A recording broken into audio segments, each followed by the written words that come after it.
இந்த modern day pharmaceutical இண்டஸ்ட்ரிலாம் mafia மாதிரி பணத்துக்காக உங்க உயிரையே திங்குறாங்கய்யா, கொள்ளையடிக்கிறாங்கய்யா. பசி தாங்கல், உடல் சக்தி, பழி தாங்கல், மனசக்தி, பக்தி தாங்கல், உயிர் சக்தி.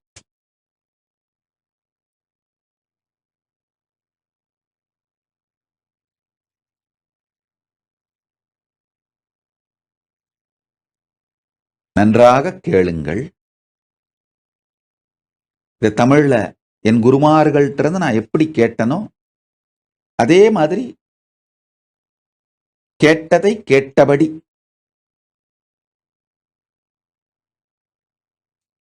விரித்து விளக்கி உரைத்து விட்டு அதை ஆங்கிலத்தில் மொழிபெயர்க்கிறேன். முதல்ல தமிழ்ல சொல்லிடுறேன். ஏன்னா நான் கேட்டது தமிழில் என் குருமார்கள்ட்ட இருந்து. என் குருமார்கள் ஒரு அருமையான ஒரு சத்தியத்தை தேர்ந்து ஆராய்ந்து தெளிகின்ற முறையை எனக்கு கற்றுக் கொடுத்திருந்தார்கள். சாஸ்திர பிரமாணம், சத்தியத்தினுடைய ஆதாரம் அடிப்படை வேதங்களும் ஆகமங்களும். அததான் சாஸ்திரம்னு அந்த வார்த்தையால சொல்றோம். சாஸ்திர பிரமாணத்தை முதலில் தெரிந்து கொள்ள வேண்டும். அதுக்கு பிறகு ஆப்த பிரமாணம். ஆப்த பிரமாணம்னா என்னன்னா, சாஸ்திரங்களை தன்னுடைய வாழ்க்கையின் மூலமாக நிஜமாக்கி காட்டிய அவதார புருஷர்கள்.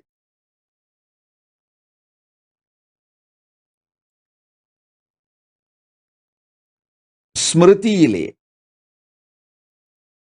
புராணங்களிலே, தர்மசாஸ்திரங்களிலே சொல்லப்பட்டிருக்கின்ற அவதார புருஷர்கள் மற்றும் அவர்களின் குரு பரம்பரை தொடர்ச்சியாக, அவர்களுடைய குரு பரம்பரையின் நீட்சியாக வந்த ஞானிகள், யோகிகள், அவதார புருஷர்கள், ஆப்த புருஷர்கள், ரிஷிமார்கள், இவர்களுடைய பிரமாணம் அடுத்ததாக.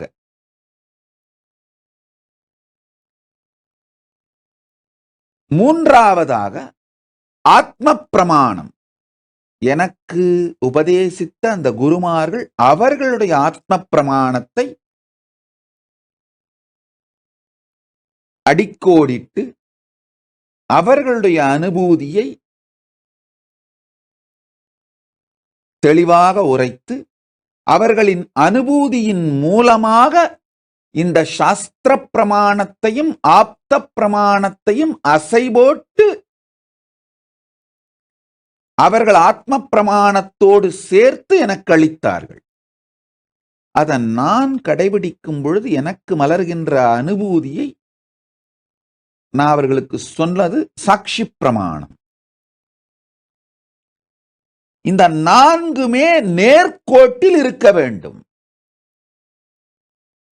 ஒன்றோடு ஒன்று பெருமுரணோ நகைமுரணோ முரண்பட்டோ இருக்கலாகாது.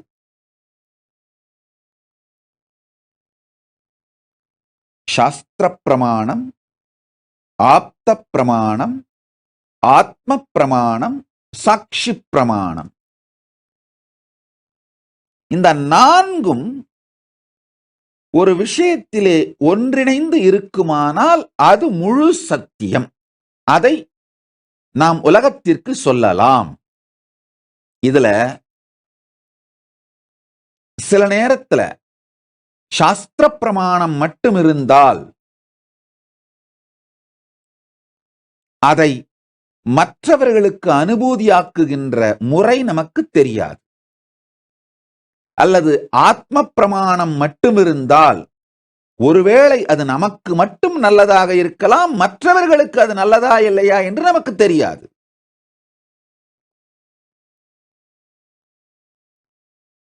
ஆனா இந்த நான்கும் நேர்கோட்டில் அமைந்து விடுமானால், நேர்மைப்பட்டு விடுமானால், அது நமக்கும் நன்மை, உலகிற்கும் நன்மை பயக்கின்ற சத்தியம். என்னுடைய குருமார்கள் இப்படித்தான் எனக்கு பாடம் சொன்னார்கள், அனுபூதியை அளித்தார்கள். அவர்கள்ட்ட நான் வாங்கிய ஒரு அற்புதமான அருள், நன்றாக புரிந்து கொள்ளுங்கள்.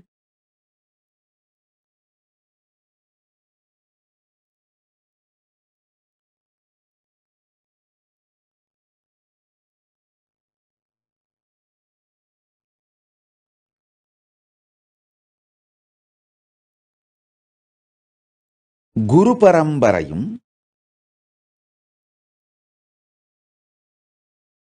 அதன் தொடர்ச்சியும் தான் மொத்த இந்து மதமும்.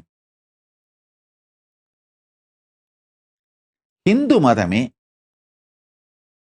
ஒரு 10,000 குரு பரம்பரைகளின் தொகுப்பு, அவ்வளவுதான்.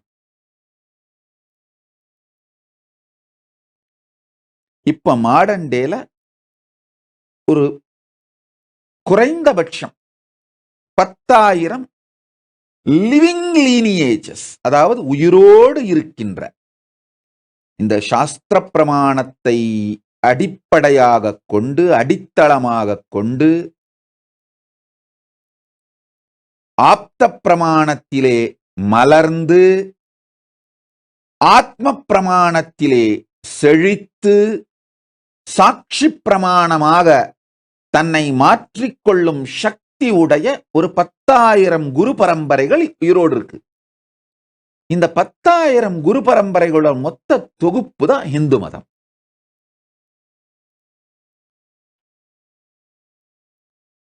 இது வேறு வேறு சம்பிரதாயங்கள், சம்பிரதாயங்களுக்குள்ளே இருக்கின்ற உள்பிரிவு சம்பிரதாயங்கள் எப்படி வேணா இருக்கலாம். என்னுடைய குருமார்கள்ட்ட இருந்து எனக்கு சாஸ்திர பிரமாணத்தை அடிப்படையாக வைத்து, ஆப்த பிரமாணத்தாலே விளக்கமுறச் செய்ய பெற்று, அவர்களுடைய ஆத்ம பிரமாணத்திலே மலர்ந்து எனக்கு அனுபூதியாக மாறி, எனக்கு அது ஆத்ம பிரமாணமாகவும் மாறி, நான் மற்றவர்களுக்கு அளிக்கும் பொழுது அதே அனுபூதியை அவர்களுக்குள்ளும் ஏற்படுத்தி அது சாட்சி பிரமாணமாகவும் மாறுகின்ற இந்த சத்தியத்தின் தொடர்ச்சி. இப்ப என்னுடைய குருமார்கள் எனக்கு அளிக்கும் பொழுது அது அவர்களுக்கு ஆத்ம பிரமாணம். அதை நான் உணர்ந்து நானும் அனுபூதி அடைந்து அதே அனுபூதியில் மலர்ந்து நான் அதை அவங்களுக்கு சொல்லும் பொழுது அந்த சத்தியம் அவர்களுக்கு நான் சொல்லுகின்ற சாட்சி பிரமாணம்.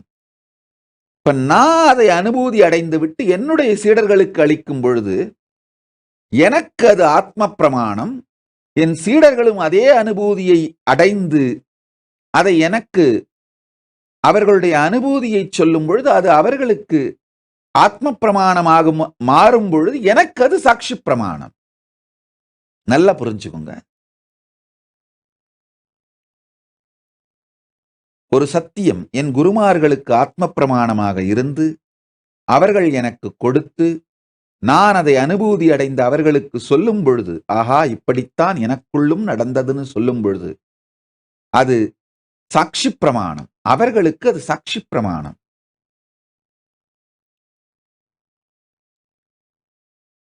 அந்த அனுபூதியை நான் முழுமையாக உள்வாங்கி எனக்குள் வாழ்ந்து அது எனக்கு ஆத்ம பிரமாணமாக முழுமையாகியபின் நான் என் சீடர்களுக்கு அளித்து அவர்களுக்கும் அது அனுபூதியாக மாறி அவர்கள் எனக்கு சொல்லும் பொழுது அது என் சீடர்களுக்கு சாட்சி பிரமாணம், எனக்கு ஆத்ம பிரமாணம். இப்படித்தான் குரு பரம்பரை தொடர்ந்து வருகின்றது.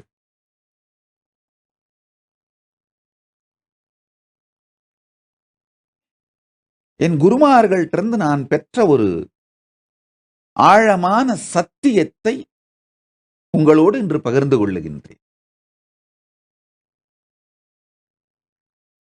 பசி தாங்கல் உடல் சக்தி, பழி தாங்கல் மனசக்தி, பக்தி தாங்கல் உயிர் சக்தி. இந்த மூன்றே மூன்று வார்த்தையை உள்வாங்கிக் கொள்ளுங்கள்.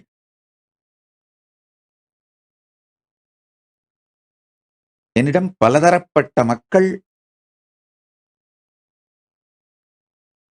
ஆன்மீக தேவைகளுக்காக மற்றும் அவர்களுடைய வாழ்க்கையிலே வெற்றி அடைய வேண்டிய விருப்பங்கள் தேவைகளுக்காக வருவது வழக்கம்.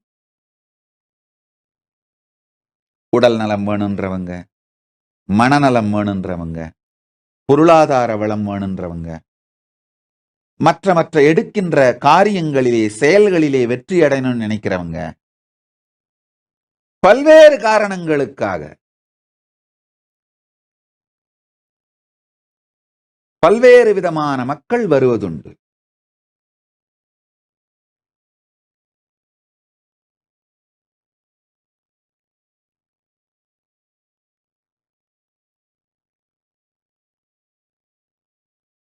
முக்கியமா பல செல்வந்தர்கள்,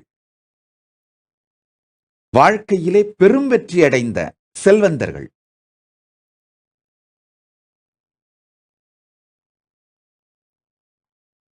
நான் செல்வந்தர்ன்ற சொல்லை உபயோகப்படுத்தும் பொழுது வெறும் பணத்தால் மட்டுமல்ல, புகழால் வெற்றி அடைந்தவர்கள், அதிகாரத்தில், அரசியல், சமூகம், அது மாதிரி துறைகள்ல வெற்றி அடைந்தவர்கள்,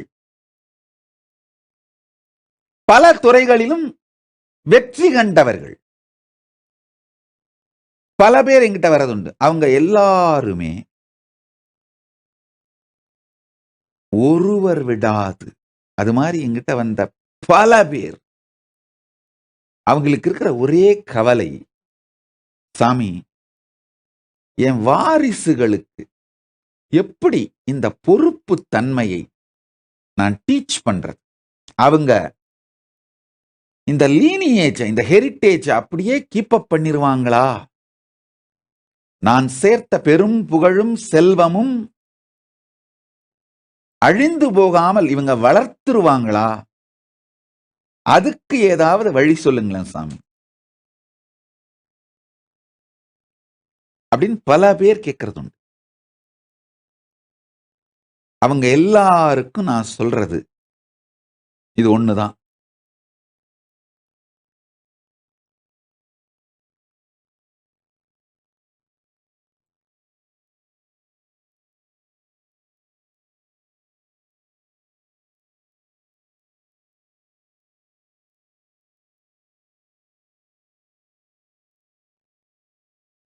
ஆழ்ந்து கேளுங்கள்.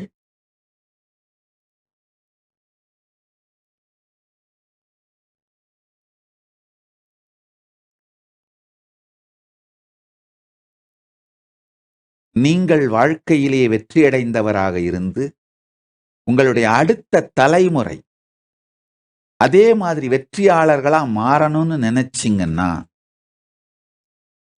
இல்ல ஒருவேளை நீங்களே அந்த இளம் தலைமுறை வெற்றியை பார்த்து கொண்டிருக்கின்ற, வெற்றியை ருசித்துக் கொண்டிருக்கின்ற இளம் தலைமுறை அது மாதிரியான நபரா இருந்து இன்னும் மேலும் பெரும் வெற்றி அடையணும்னு நினைக்கிறவங்க, உதாரணத்துக்கு இப்பதான் வாழ்க்கை ஆரம்பிச்சிருப்பீங்க, ஆனா ஏதோ ஒரு இடத்துல ஒரு ஸ்டக் ஆன மாதிரி, நெக்ஸ்ட் பிரேக் த்ரூ வராம, அடுத்த கட்ட முன்னேற்றம் வராம ஒரு ஸ்டக்கான மாதிரி ஃபீலிங் இருந்தா, அந்த மாதிரியான நபர்களா இருந்தாலும் சரி,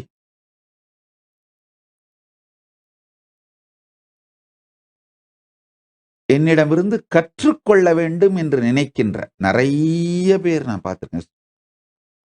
இணையதளத்திலையும் சமூக ஊடகங்கள்லையும் என்னிடமிருந்து கற்றுக்கொள்ள வேண்டும்னு நினைக்கிற ஒரு பெரும் அன்பர் கூட்டம் இருக்கு. அதே மாதிரி என்னை பார்த்து பொறாமப்படுற அந்த கூட்டமும் இருக்கு.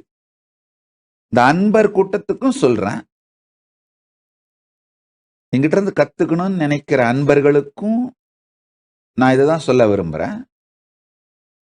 என்னை பார்த்து பொறாமப்படுறவங்களுக்கும் ஒன்னே ஒண்ணு சொல்றேன், சரியான காரணத்தோடு என்னை பார்த்து பொறாமைப்படுங்கள்.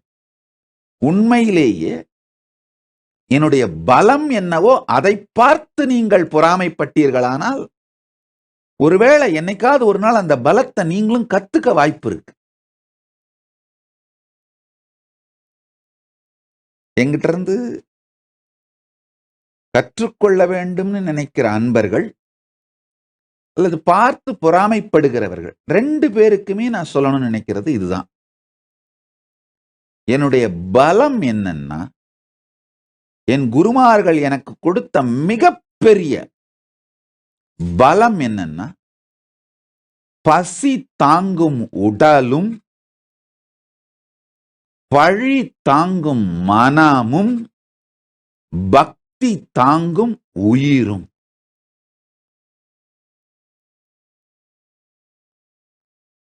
இந்த 3 வார்த்தைகளையும் விளக்கி உரைக்கின்றேன். இந்த 3 மட்டும் உள்வாங்கிக்கோங்க.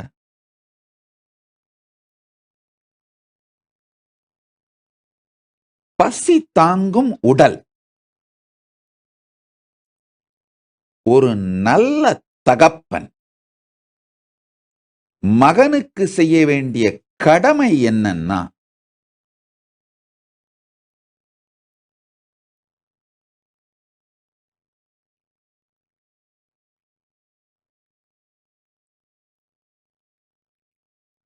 ஒரு தாய் மகனுக்கு செய்ய வேண்டிய கடமை நல்ல எல்லா விதமான உணவை கொடுத்து, எல்லா விதமான உபச்சாரங்களையும் செய்து, அன்பை பொழிந்து பார்த்துக்கிறது. ஒரு நல்ல தந்தைக்கான கடமை என்னன்னா, எப்பேற்பட்ட சூழலிலும் தன்னிலை தவறாத, வளையாத உடல் பலத்தை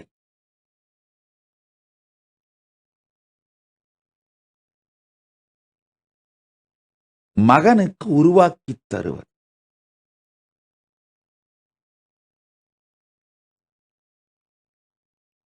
என்னுடைய குருமார்கள் எனக்கு கொடுத்த ஒரு மிகப்பெரிய சக்தி,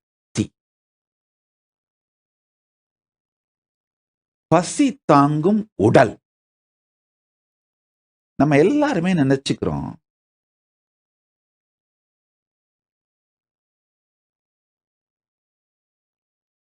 பசியும் வறுமையும் நேரடி தொடர்புடையது, உணவும் அன்பும் நேரடி தொடர்புடையது. நிறைய இந்த பசி உணவு சார்ந்த தவறான கருத்துக்களை உள்வாங்கி வச்சிருக்கோம்.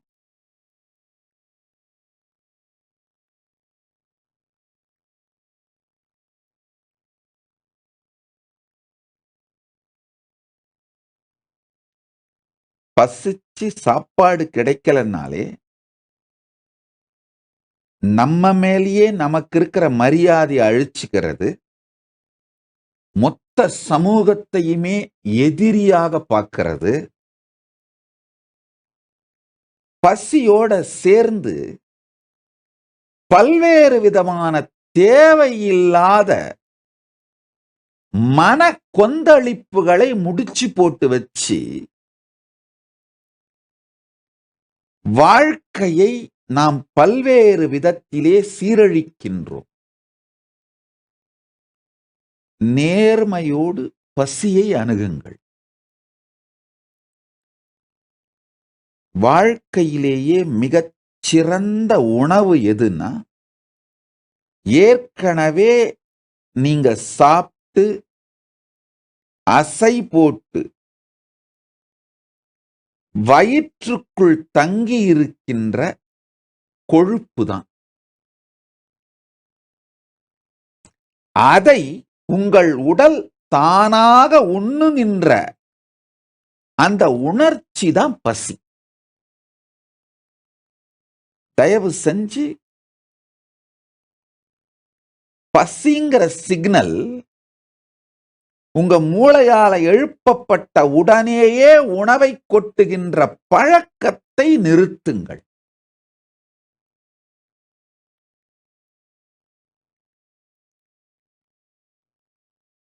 ஒரு நல்ல தலைவனாக மாறுவதற்கு விரும்புகிற எல்லோரும்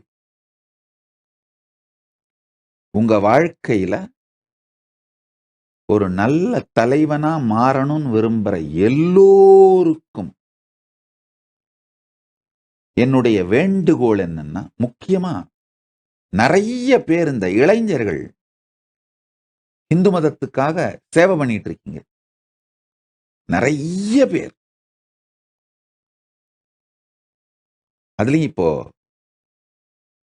கடந்த சில ஆண்டுகளா பார்க்கிறேன், நிறைய இளைஞர்கள் இந்து மதம் சார்ந்த சேவைகள்ல இறங்கி ஆக்டிவா உலகம் முழுக்க இருக்கிறத பார்க்கிறேன். உங்க எல்லாருக்கும் என்னுடைய வேண்டுகோளா எடுத்துக்கோங்க. அறிவுரையும் நான் சொல்ல விரும்பல. வேண்டுகோள். என்னுடைய குருமார்கள்ட்ட இருந்து எனக்கு கிடைச்ச ஞான பொக்கிஷத்தை உங்களுக்கு கொடுக்கிறேன். நன்றாக புரிந்து கொள்ளுங்கள். உங்க எல்லாருக்கும் நான் சொல்லணும்னு விரும்புறது, உங்க யாருடைய பணமும் எனக்கு தேவையில்லை. நீங்க யாரும் ஓட்டு போட்டு நான் ஏதாவது ஒரு பதவிக்கு வரப்போறதில்லை. அதனால உங்ககிட்ட பொய் சொல்ல வேண்டிய, உங்களை ஏமாற்ற வேண்டிய தேவை எனக்கு இல்லை. உங்களுடைய பணமும் எனக்கு தேவையில்லை. உங்க ஓட்டும் எனக்கு தேவையில்லை. உங்களால எனக்கு எதுவுமே கொடுக்க முடியாது. அதே மாதிரி என்கிட்ட இருக்கிற எதையுமே உங்களால எடுக்கவும் முடியாது. அந்த மாதிரி சர்வ சுதந்திரமான நிலையில நான் இருக்கிறதுனால எனக்கும் உங்களுக்கும் இருக்கிற உறவு என்னுடைய நேர்மையான அன்பு மட்டும்தான். ஆசையாலோ அச்சத்தாலோ நம்முடைய உறவு அமைக்கப்படவில்லை.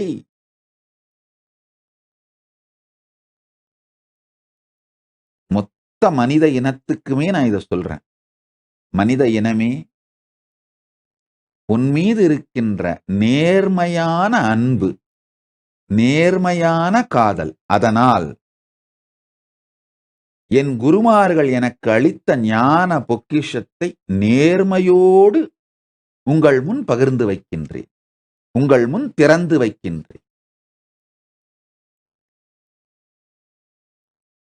உங்க பணமும் எனக்கு தேவையில்லை. இந்த சத்சங்கத்தை பார்த்துருக்க எல்லாருக்குமே சொல்றேன், உங்க பணம் எனக்கு தேவையில்லை. உங்க ஓட்டு எனக்கு தேவையில்லை. நீங்க எனக்கு பணத்துக்கான சோர்ஸோ அல்லது பவருக்கான சோர்ஸோ கிடையாது. உங்களால் எதுவும் கொடுக்கப்படவும் இயலாது. என் வாழ்க்கையை கெடுக்கப்படவும் இயலாது. அது மாதிரியான சர்வ சுதந்திரத்துல நிம்மதியா இருக்கிறதுனால எனக்கு உங்கள் மீது இருக்கின்ற நேர்மையான அன்பினால் மட்டும் இந்த சத்தியங்களை சொல்லுகிறேன். கேட்டுக்கொள்ளுங்க. முடிஞ்சவங்க பிராக்டிஸ் பண்ணுங்க. முடிஞ்சவங்க உள்வாங்கி வாழுங்க. பசி தாங்குகிற உடல் அப்படிங்கிறது ஒரு சாதாரண விஷயம் அல்ல. உங்க வாழ்க்கைக்கே மிகப்பெரிய பலம். என்னுடைய அனுபூதியிலிருந்து சொல்றேன், கேட்டுக்கோங்க. மேபி 10-12 வயசு இருக்கும்னு நினைக்கிறேன். என்னுடைய குருமார்கள் எனக்கு இந்த ஆச்சாரிய அபிஷேகம் பண்ணி வச்சு, அதுக்கப்புறம் 16 வயசுல ஒரு பட்டாபிஷேகம், யோக பட்டாபிஷேகம் பண்ணாங்க. 12-13 வயசுல ஒரு ஆச்சாரிய அபிஷேகம் பண்ணாங்க. தொண்டை மண்டல ஆதீனத்தோட 230வது குருமகா சன்னிதானம் வந்து திருவண்ணாமலையில ஆயிரங்கால் மண்டபத்துல பண்ணாங்க. நல்ல வேளையா பரமசிவன் அருளால அந்த காலத்திலே அந்த போட்டோலாம் எடுத்து வச்சுட்டாங்க. வீடியோ எடுத்து வைக்கிற அளவுக்கு அந்த அளவுக்கு வீடியோகிராஃப் பாப்புலர் ஆகல போல இருக்கு அந்த காலத்துல. நான் சொல்றது 80ஸ்ல. நான் சில புகைப்படங்கள் எடுத்து வச்சிருக்காங்க. அந்த புகைப்படங்கள்ல பார்த்தீங்கன்னா, எப்படி இதே மாதிரி பத்மாசனம், இப்ப எப்படி உட்கார்ந்திருக்கணும், இதே மாதிரி 10, 12 வயசுல பத்மாசனத்துல தூக்கி பீடத்துல உட்கார வச்சு, என்னுடைய பொது வாழ்க்கைய ஆரம்பிச்சு வச்சாங்க. ஆன்மீக பொது வாழ்க்கைய. அப்போல இருந்து இப்ப வரைக்கும் ஆல்மோஸ்ட் 30 வருஷம் ஆயிருச்சு.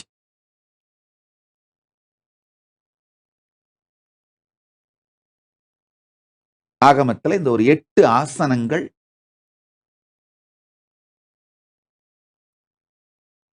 ரொம்ப உயர்வுத்தன்மை உடையவையாக சொல்லப்படுவது.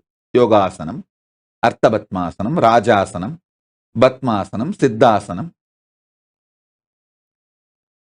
இந்த 30 வருஷம் பாத்தீங்கன்னா, ஒரு நாள் விடாம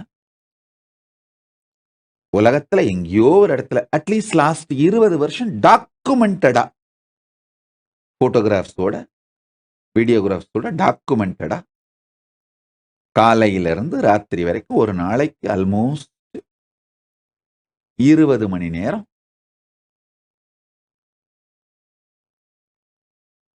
இந்த 8 ஆசனங்கள்ல ஏதாவது ஒரு ஆசனத்துல உட்கார்ந்து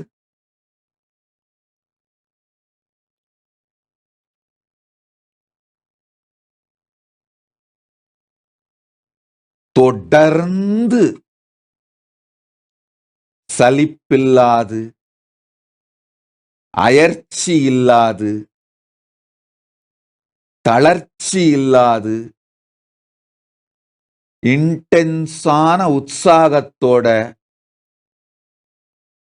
புத்துணர்வோட என் குருமார்கள் எனக்கு கொடுத்த சத்தியங்களை உலகத்துக்கு சொல்லிக்கிட்டே இருக்கிறேன்.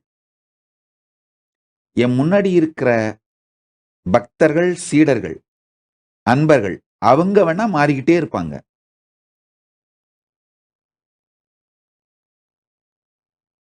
முப்பது ஆண்டுகள் பொது வாழ்க்கை, 20 ஆண்டுகள் வெல் டாக்குமெண்டட். காலையிலிருந்து காலையில என்ன வகுப்பு, என்ன சத் சங்கம், என்ன தீட்சை, என்ன சக்தி பாதம், எந்த நாட்டு மக்களுக்கு, மதியம் எந்த நாட்டு மக்களுக்கு என்ன வகுப்பு அப்படின்னு ஆல்மோஸ்ட் ஒரு நாளைக்கு ஏறத்தாழ ஒரு நாளைக்கு 20 மணி நேரம் என்னுடைய வாழ்க்கை கடந்த 20 ஆண்டுகளாக டாக்குமெண்ட் ஆகி பப்ளிக்ல அவைலபிளா இருக்கு. நித்யானந்த பீடியான்னு ஒரு வெப்சைட்ல அப்லோட் பண்ணியிருக்கோம். டைம் இருக்குங்க போய் பாருங்க. அயராது தளராது இதை செய்து கொண்டே இருப்பதற்கு விடுமுறை கிடையாது. ஏதாவது ஒரு நாட்டுல, ஏதோ ஒரு ஊர்ல, ஏதோ ஒரு மக்களுக்கு சொல்லிக்கிட்டே இருக்கிறேன், தீட்சை கொடுத்துக்கிட்டே இருக்கிறேன். இதை செய்வதற்கு என் குருமார்கள் எனக்கு அளித்த மிக பெரும் வரம் பசி தாங்கும் உடல்.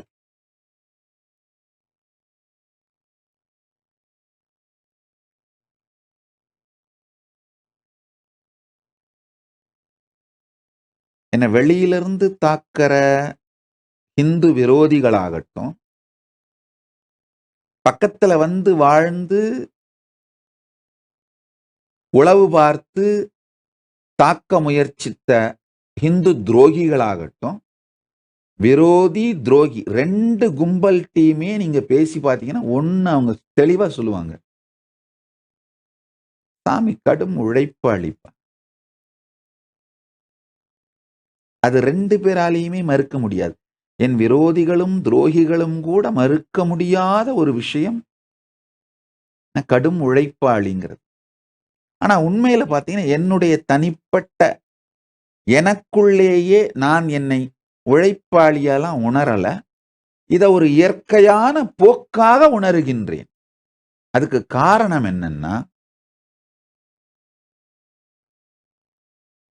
பசி தாங்குதல், உடல் சக்தின்னு என்னுடைய குருமார்கள் எனக்கு புரிய வச்சுட்டாங்க.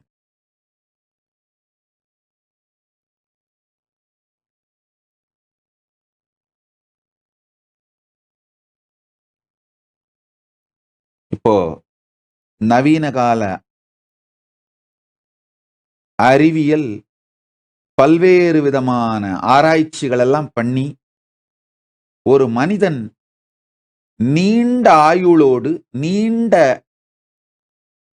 வாழ்நாளோடு உச்சபட்ச அதிகபட்ச ஆரோக்கியத்தோடு வாழறதுக்கு அருமையான வழி இந்த இன்டர்மிட்டன்ட் ஃபாஸ்டிங்.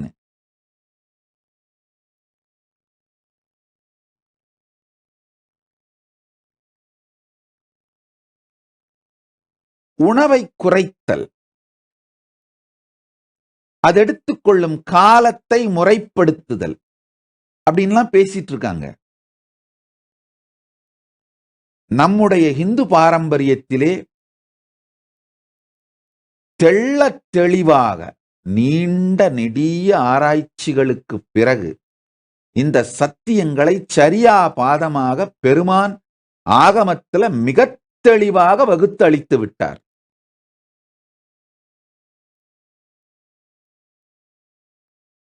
பெருமான் வகுத்து அளித்ததை அதுக்கு பிறகு வந்த பெருமானுக்கு பிறகு வந்த ஆப்த புருஷர்கள், ரிஷிமார்கள், குருமார்கள் அவங்களும் ரொம்ப தெளிவாக அதை மேலும் மேலும் விளக்கி உரைத்திருக்கிறார்கள். இது எல்லாத்தோட சாரத்தையும் உங்களுக்கு சொல்றேன், கேட்டுக்கோங்க.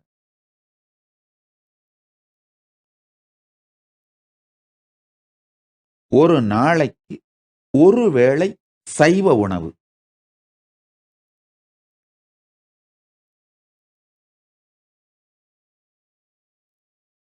இந்த பழக்கத்தை உடனடியா உங்க வாழ்க்கையில கொண்டு வர முடியாது அப்படின்னு நீங்க நினைச்சீங்கன்னா கூட 1 வருஷம் ப்ராஜெக்டா இதை மாத்திக்கோங்க. 1 இயருக்குள்ள எப்படியாவது இந்த பழக்கத்துக்கு வந்துடுறது. ஒரு நாளைக்கு ஒரு வேளை உணவு, நல்ல சைவ உணவு, எவ்வளவு குவான்டிட்டி வேணா எந்த உணவு வேணா எடுத்துக்கோங்க, சைவ உணவாக.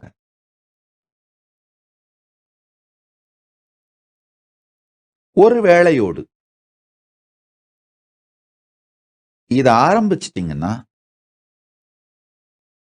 பசி தாங்கும் உடல் அது ஒரு பெரிய சக்திங்கய்யா.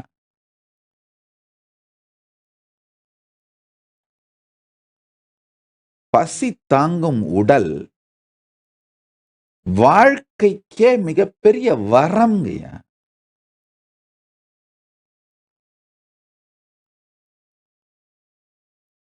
முப்பது ஆண்டுகள் பொது வாழ்க்கை, 20 ஆண்டுகள் டாக்குமெண்டட் பொது வாழ்க்கை.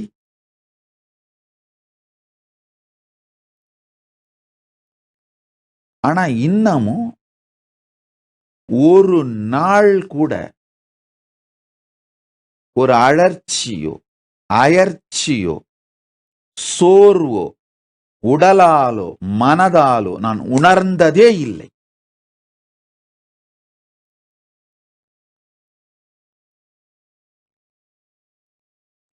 அடுத்தென்ன செய்வோம் அடுத்தென்ன செய்வோம் இயங்கிக்கிட்டே தான் போயிட்டு இருக்கிறேன்.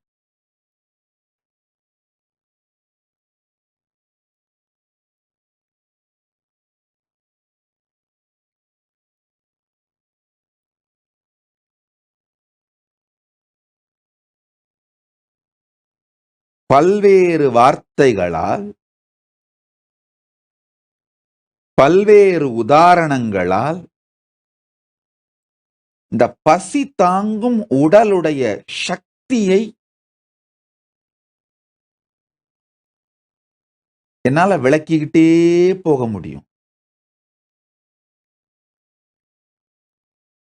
அடிப்படையா உங்க மூளை பசின்னு கொடுக்கிற அந்த சிக்னல்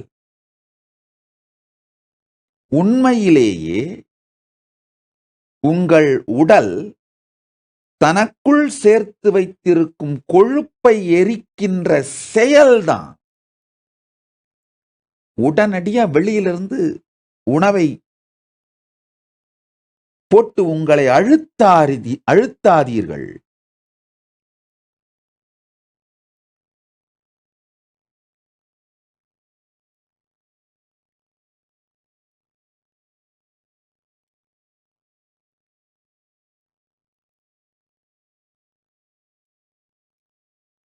இந்த பசி வந்தால் பத்தும் பறந்து போகும்ன்ற பழமொழி எல்லாம் பாத்தீங்கன்னா சமூக மன அமைப்பை உங்கள் மீது திணிக்கின்றவை. கொஞ்சம் பொறுமையோட இந்த பசி வரும்பொழுது உங்க மனசு எப்படியெல்லாம் பிரெயின் ஃபாக உருவாக்குது. பிரெயின் ஃபாக், இந்த வார்த்தையை நல்லா புரிஞ்சுக்கோங்க. மூளை முழுமையாக இயங்காமல்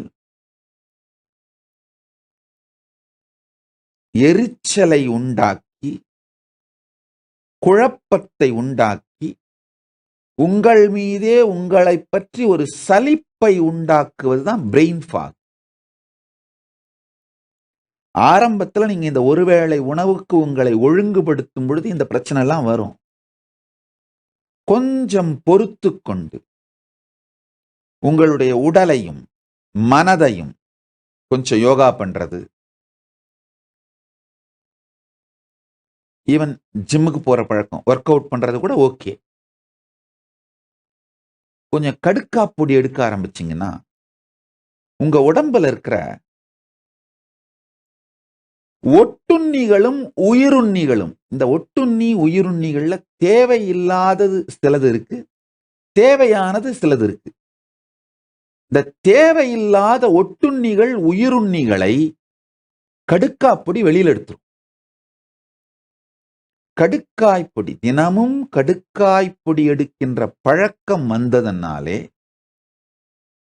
பசி தாங்குகின்ற பக்குவம், உடல் சக்தி உங்களுக்கு வந்துடும்.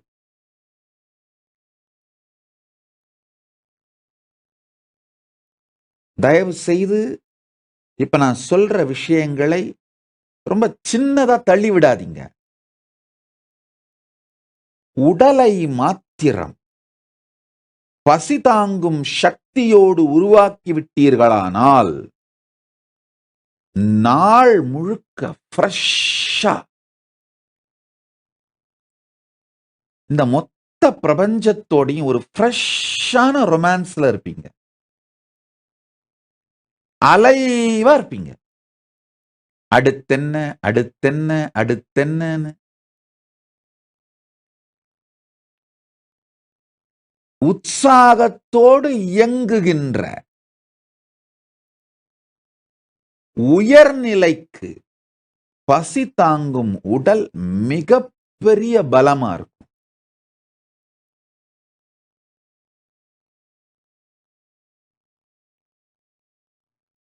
என் வாழ்க்கையில எனக்கு நல்லது பண்றவங்க நிறைய பேர் இருக்கீங்க. நிறைய பேர் எனக்கு நல்லது பண்ணியிருக்கீங்க. நிறைய பேருக்கு நான் நினைப்பேன், இவங்களுக்கெல்லாம் நான் நன்றி சொல்லணும்னு நினைப்பேன். அதுல பல பேரை நான் பார்த்தது கூட கிடையாது. சில நேரத்தில் நான் நினைக்கிறது உண்டு, எப்போவாவது நான் பொது வெளியில ஒரு தரமாவது இவங்களுக்கெல்லாம் நன்றி சொல்லிடணும். ஏன்னா அவங்களாம் எந்த அளவுக்கு என் வாழ்க்கையிலே சந்தோஷத்தை சேர்த்து இருக்கிறார்கள், மகிழ்ச்சியை சேர்த்து இருக்கிறார்கள். இந்த லிஸ்ட் போடணும்னா ஒரு லாங் லிஸ்ட் இருக்கு. சரண் தட்சிணாமூர்த்தின்னு ஒரு போட்டோகிராஃபர், திருவண்ணாமலை அடிக்கடி பல்வேறு கோணங்கள்ல போட்டோ எடுத்து வீடியோ எடுத்து யூடியூப்ல அப்லோட் பண்ணுவார். தவறாம அவர் போடுற அந்த திருவண்ணாமலையோட போட்டோஸ் வீடியோஸ் தவறாம பார்ப்பேன். பல தரம் நினைச்சுப்பேன், புண்ணியமா நல்லா இருக்கட்டும். ஆஹா, என்னைப் போல சமூகத்தால் ஒதுக்கப்பட்ட சண்டாளர்களுக்கும் அண்ணாமலையான் அருள் கிடைக்க, அண்ணாமலையானை கண்கொள்ளாத அவன் பேரழகை பேரருளை கண்டு ரசிக்கிறதுக்கு இவருடைய போட்டோஸ் வீடியோஸ் எல்லாம் அவ்வளவு உதவியா இருக்கு. எப்பவுமே நினைச்சுப்பேன், அண்ணாமலையானே என்போலும் தீனரை இன்புறக் காத்து நீ எந்நாளும் வாழ்ந்தருள் அருணாச்சலா. சமூகத்தாலே ஒதுக்கப்பட்ட செண்டாளர்கள் என்னால நேர்ல போய் பார்க்க முடியாது. ஆனா இவருடைய இந்த புகைப்படங்கள் வீடியோக்கள் அது மூலமா பார்த்து எப்போதும் சந்தோஷப்படுவேன். இந்த மாதிரி ஒரு பெரிய லிஸ்ட் ஆஃப் பீப்புள் என்னுடைய வாழ்க்கையிலே நான்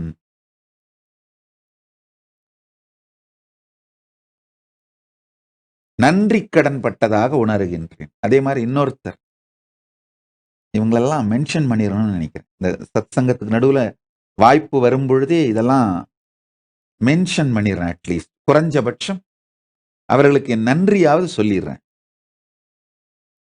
இந்த சாப்பாட்டு ராமன் ஒரு சித்த வைத்தியர் யூடியூப் சேனல் நடத்துறாரு.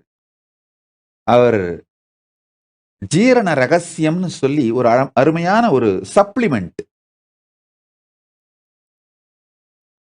எலுமிச்சை சாறு, இஞ்சி சாறு, பூண்டு சாறு, ஆப்பிள் சைடர் வினிகர், இந்த மாதிரி மொத்தம் 5 பொருள் சேர்ந்து ஒரு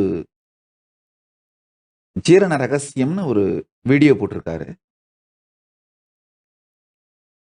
அவருடைய அந்த ஜீரண ரகசியம், அந்த பொருள் எனக்கு மிகப்பெரிய உதவி செய்தது. என்னுடைய உடம்பை நான் கொழுப்பை கரைத்து தூய்மையா வச்சுக்கிறதுக்கு. இதை நான் பொதுவெளியில் பதிவிட விரும்புகின்றேன். எனக்கு அவருடைய அந்த ஜீரண ரகசியம் மிகப்பெரிய உதவி செய்தது. என்னுடைய அன்பர்கள் சீடர்கள் எல்லாருக்கும் நான் வைக்கிற வேண்டுகோள் என்னன்னா, நான் இங்க கைலாசத்துல இந்தியாவில் அவர்கிட்ட இருந்து வாங்கி எடுத்துட்டு வர முடியாதுங்கிறதால நானே செஞ்சுக்கிட்டேன். இங்க நாங்களே செஞ்சுக்கிட்டோம். அவர் வீடியோ போட்டிருக்காரு, அதை பார்த்து நாங்களே செஞ்சுக்கிட்டோம். நம்முடைய அன்பர்கள் எல்லாரும் அவரை அணுகி அவருடைய ஆலோசனை பெற்று அவரிடமிருந்து வாங்க வேண்டும் அப்படின்னு வேண்டுகோள் வைக்கிற காரணம் என்னன்னா, இந்த சித்த வைத்தியம் சார்ந்த பல ரகசியங்களை யாருமே வெளியில சொல்ல மாட்டாங்கய்யா. அவர் அதை பொது வெளியில சொன்னது மூலமா அவருடைய நேர்மையை, அவருடைய உண்மையான அன்பை மக்களுக்கு வெளிப்படுத்தியிருக்கார். அது மாதிரியான நேர்மையான மனிதர்களுக்கு, அன்பர்களுக்கு அவங்க கிட்ட இருந்து இந்த பொருளை வாங்கறது மூலமாவது ஒரு சிறிய நன்றி கடன், ஒரு சிறிய அன்பு காணிக்கையை செய்வதுதான் அவங்களுடைய நேர்மைக்கு நாம செய்யற ஒரு சிறிய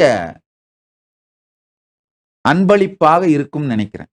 அதனால என்னுடைய அன்பர்கள், நான் வேணுனே தான் 4 பொருளை மட்டும் சொல்லிட்டு 5வது பொருளை சொல்லாம விட்டேன். அதுல 5 பொருள் சேர்த்திருக்காரு.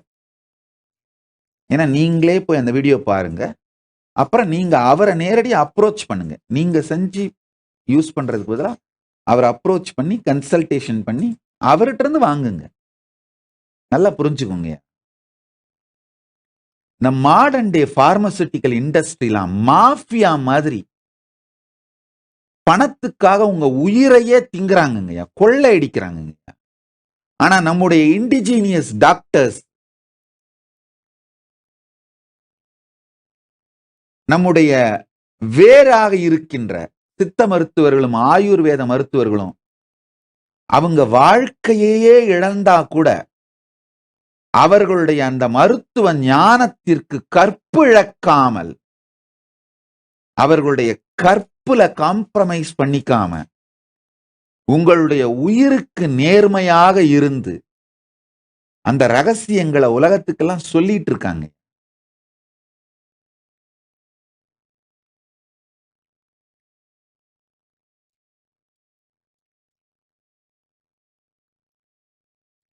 நம்முடைய இந்து மதத்தினுடைய அடிப்படையான வைத்திய முறைகளான சித்தம், ஆயுர்வேதம்,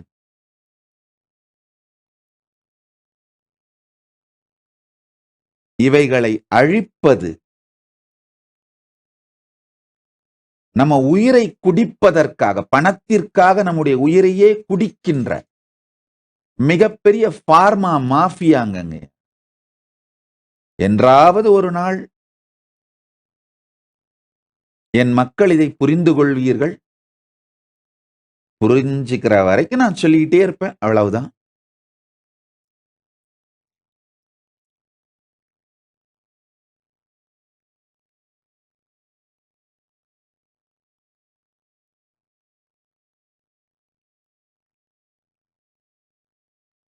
எனிஹவ், நான் சொல்ல வந்த கருத்துக்கு வருகிறேன்.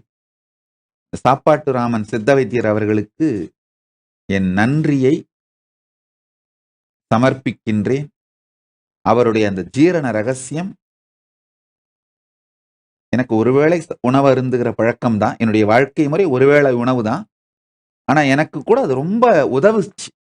அவருடைய அந்த ஜீரண ரகசியம் சப்ளிமெண்ட் எனக்கு மிகப்பெரிய உதவியாக இருந்தது, இன்னமும் உதவியாக இருக்கிறது.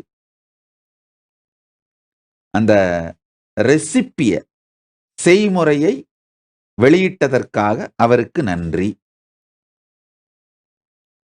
இன்னும் லாங் லிஸ்ட் வச்சிருக்கேன். நான் நன்றி சொல்ல வேண்டியவர்கள்.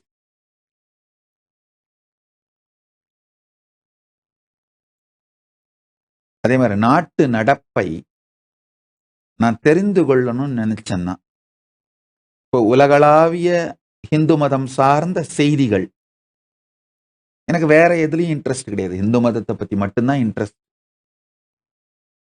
உலகளாவிய இந்து மதம் சார்ந்த செய்திகளுக்கு ஒரு சில நபர்கள் பேர் வச்சிருக்கேன். அவங்க இந்து மதம் பத்தி என்ன பேசினாலும் அந்த காணொளிகளை டைம் ஸ்டாம்ப் போட்டு என்னுடைய செக்ரட்டரி எனக்கு எடுத்துட்டு வந்து பிரசன்ட் பண்ணுவாங்க. அப்புறம் இந்திய அளவுல சில பேர் வச்சிருக்கேன், அவங்கள கொண்டு வந்து பிரசன்ட் பண்ணுவாங்க. தமிழ்நாடு அளவுல சில பேர் வச்சிருக்கேன், அவங்கள கொண்டு வந்து எனக்கு பிரசன்ட் பண்ணுவாங்க.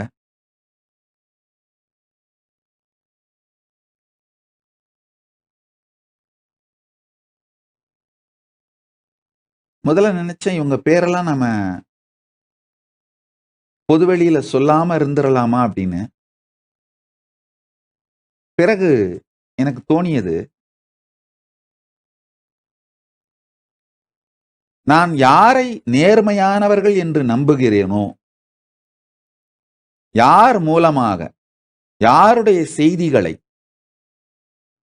நான் உள்வாங்குகிறேனோ,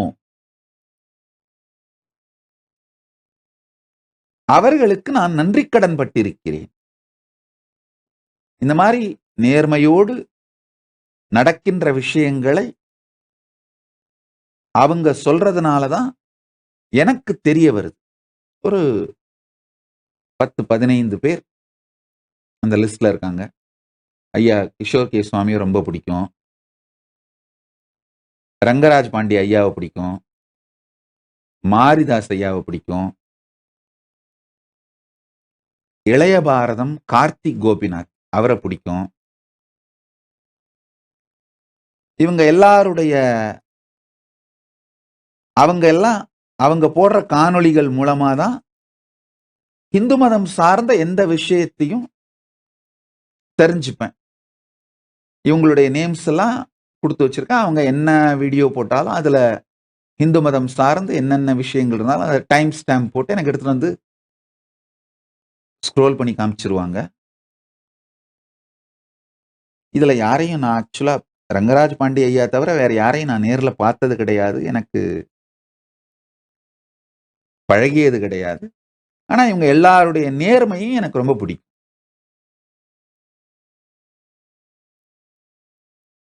இது மாதிரி நான் நன்றிக்கடன் பட்டிருக்கின்ற பல பேர்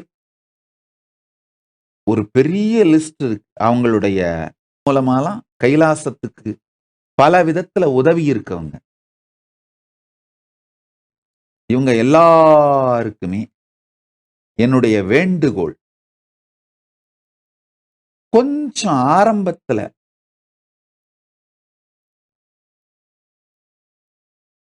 கஷ்டப்பட்டாலும் இந்த ஒருவேளை உணவிற்கு உங்களுடைய உடலை அமைத்துக் கொண்டீர்களானால், இந்த இந்த விஷயம் ஐயா சாப்பாட்டுராமன் சித்த வைத்தியருக்கு கிடையாது. அது அவர் அவருடைய உடம்ப அவரே கட்டமைச்சுக்கிட்டார். அவரால எதையும் உண்ண முடியும், எதையும் ஜீரணிக்க முடியுங்கிற ஒரு உடல் அமைப்பு அமைச்சுக்கிட்டாரு. நான் சாதாரணமா மற்ற எல்லோருக்கும் சொல்ல விரும்புறது என்னன்னா, இந்த ஒருவேளை உணவிற்கு நம்மை அமைத்துக் கொண்டோமானால் நீண்ட ஆரோக்கியத்தோடு, நீண்ட ஆயுளோடு நாம் வாழ்வோம் அப்படிங்கிறது நான் உங்க எல்லாருக்கும் சொல்ற வேண்டுகோள்.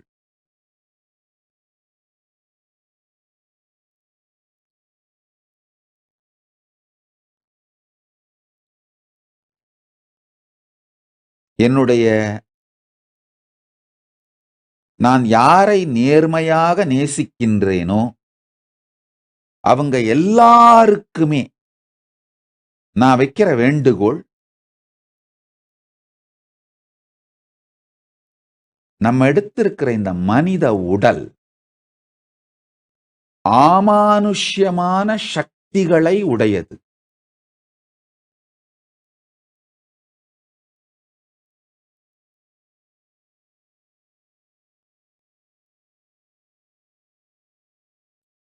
இந்த ஒருவேளை உணவிற்கு நம்மை பழக்கப்படுத்திக் கொண்டோமானால் தனக்குள் இருக்கும் பல யோக சக்திகளை அது வெளிப்படுத்த துவங்கும். தனக்குள் இருக்கின்ற மிகப்பெரிய சாத்தியங்களை எல்லாம் அது சத்தியமாக்கும்.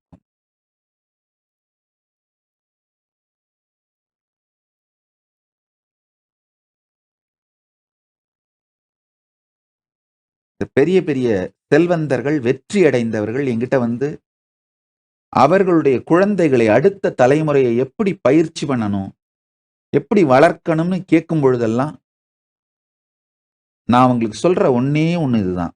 ஐயா, குழந்தைக்கு பசி தாங்கும் உடலையும் பழிதாங்கும் மனத்தையும் பக்தி தாங்கும் உயிரையும் கத்துக் கொடுத்துருங்க. இந்த பழி தாங்கும் மனம் இருக்கீங்க, அது ஒரு மிகப்பெரிய சக்தி. தன்னுடைய குறிக்கோள்ல இருந்து நாம டைவர்ட்டே ஆகாம மிக தெளிவா நம்ம குறிக்கோளை நோக்கி போய்கிட்டே இருக்கிறதுக்கான ஒரு அருமையான சக்தி, பழி தாங்கும் சக்தி, பழி தாங்கும் மனம். உலகத்துல எல்லாமே மாறுங்கய்யா. அதோட சேர்ந்து நாமளும் மாற ஆரம்பிச்சோம்னா அழிஞ்சு போயிடுவோம். நம்முடைய உயிரும் உயிர்மையின் நோக்கமும், அதுக்கு நம்ம உயிர்மையின் நோக்கத்துக்கு நாம வச்சிருக்கிற கற்பும் மாறாம இருக்கிற வரைக்கும் ஜெயிச்சிருவோம்.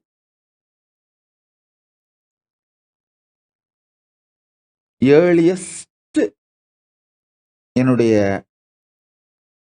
வாழ்க்கையில டாக்குமெண்டட் வீடியோ அவைலபிள்னா 2000, அதாவது 22 வருஷத்துக்கு முன்னாடி சில பக்தர்கள் ஒரு சின்ன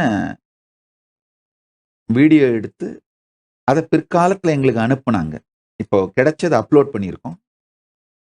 மேபி ஒரு 10 நிமிஷம் தான் நினைக்கிறேன் அந்த வீடியோ. அந்த 10 நிமிஷம் வீடியோல ஏதோ ஒரு மலையடிவாரத்துல ஓரமா உட்கார்ந்து 2, 3 பேர் சுத்தி உட்கார்ந்துருக்காங்க. அவங்க ஏதோ கேள்வி கேட்கறாங்க. அதுக்கு நான் பதில் சொல்றேன். அத வீடியோ எடுத்திருக்காங்க. அந்த 10 நிமிஷம் காணொளியிலேயே மிகத் தெளிவா என்னுடைய வாழ்க்கையோட போக்க சொல்றேன். என்னுடைய வாழ்க்கையின் நோக்கம் என்ன? நான் என்ன என்னுடைய குருமார்கள்ட்ட இருந்து பெற்றேன்? நான் என்ன இந்த உலகத்துக்கு செய்யப் போறேன்? இந்த 22 ஆண்டுகளாக நான் என்ன செய்து கொண்டிருக்கிறேன்? அப்படிங்கிறத தெளிவா அந்த 2000த்துல எடுக்கப்பட்ட அந்த காணொளியில தெளிவா சொல்லியிருக்கேன்.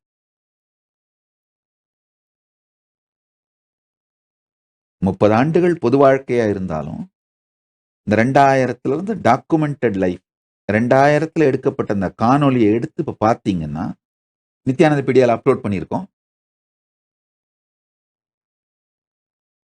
உங்களுக்கு எல்லாருக்குமே புரியும். என் குறிக்கோள்ல இருந்து நான் மாறவே இல்ல.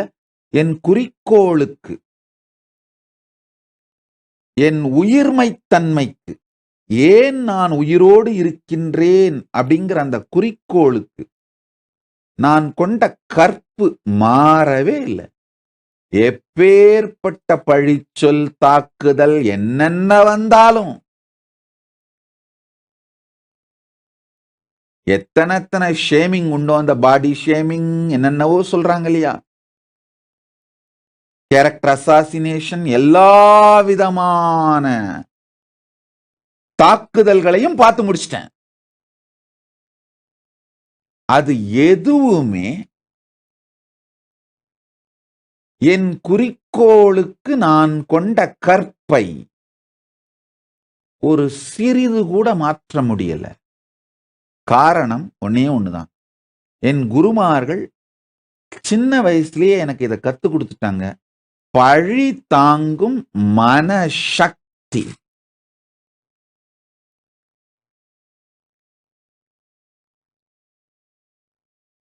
என்னை பற்றி எனக்கு தெளிவை சொல்லி, நான் என்கின்ற உணர்வு விளைவதற்கு முன்பாகவே தானாகிய பரம்பொருளை அனுபூதியாக மலர வைத்து, தானாகிய பரம்பொருள் அனுபூதியிலே வாழுகின்ற நான் என்கின்ற தன்மையை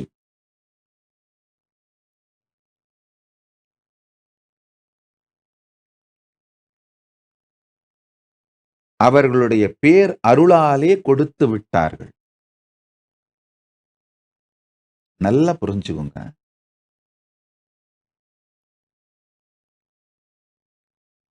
ஒரு சாதாரண மிடில் கிளாஸ் லைஃபோ இல்ல அதை விட லோயர் மிடில் கிளாஸ் லைஃபோ வாழ்ந்துட்டு போயிடுறதுன்னா உங்களுக்கு இதெல்லாம் தேவையில்லை.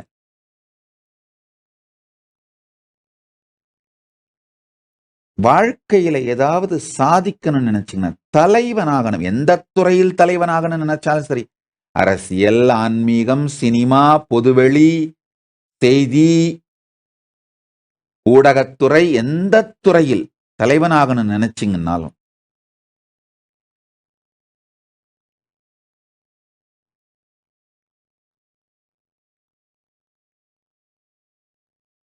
ராஜ வித்தை, ராஜகுஹ்யம், தலைவனாகும் சூக்ஷ்மம், தலைவனாகும் ரகசியம், இந்த 3 தான். பசி தாங்கும் உடல், அயராது தளராது குறிக்கோளை நோக்கி செயல்பட்டு கொண்டே இருக்கும் உடல்.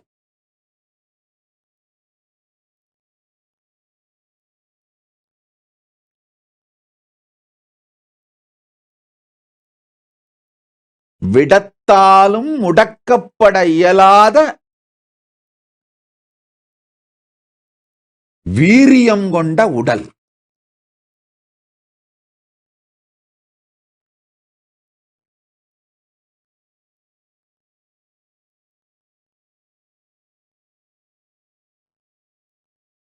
பழி தாங்கும் மனோசக்தி.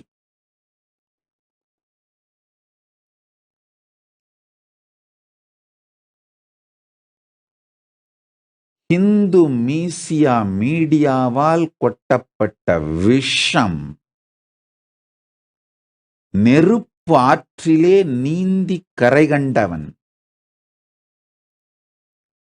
அப்படிங்கிற அந்த அனுபவத்திலிருந்து சொல்றேங்கய்யா.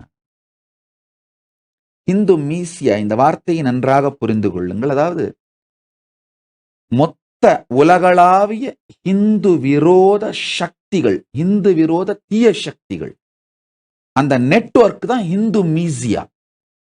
முதலாம் திராவிஷ்ன்ற வார்த்தை யூஸ் பண்ணிட்டு இருந்தேன். ஆனா திராவிஷ்ன்ற வார்த்தை ரொம்ப சின்ன லோக்கலைஸ்டு வேர்டு.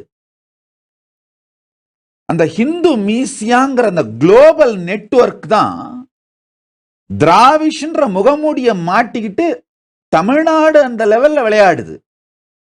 அது திராவிஷ்ங்கிறது வேற சாதாரண முகமூடி தானே தவிர அதுக்கு பின்னாடி ஒரு பெரிய இன்டர்நேஷனல் குளோபல் நெட்வொர்க் இருக்கு. ஹிந்து விரோத தீய சக்திகள், அததான் இந்த ஹிந்து மீசியான்ற வேர்ட்ல சொல்ல வரேன். இந்த ஹிந்து மீசியா அவங்க எப்படி இந்த ஹோலோகாஸ்ட் ப்ரொஃபைலிங்னு சொல்லுவாங்க. ஹோலோகாஸ்ட் ப்ரொஃபைலிங்னா என்னன்னா,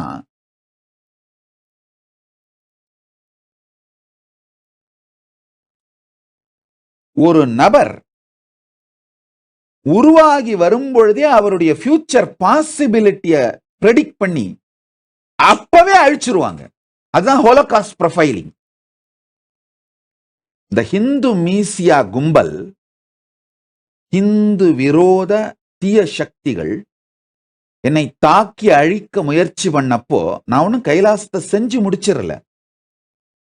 ஆனா அது மாதிரியான கனவுகளை நான் கண்டு கொண்டிருக்கின்றேன்ற காரணத்துக்காக என்னை அழிக்க முயற்சித்தார்கள். இந்துக்களுக்கு நான் என்ன பெரும் நன்மை செய்ய போகிறேன்னு இந்துக்கள் புரிந்து கொள்வதற்கு முன்பாக இந்து விரோத தீய சக்திகள் புரிந்து கொண்டன. அதுதான் ஹோலோகாஸ்ட் ப்ரொஃபைலிங், ஹோலோகாஸ்ட் லெவல் ப்ரொஃபைலிங்னு சொல்லுவாங்க.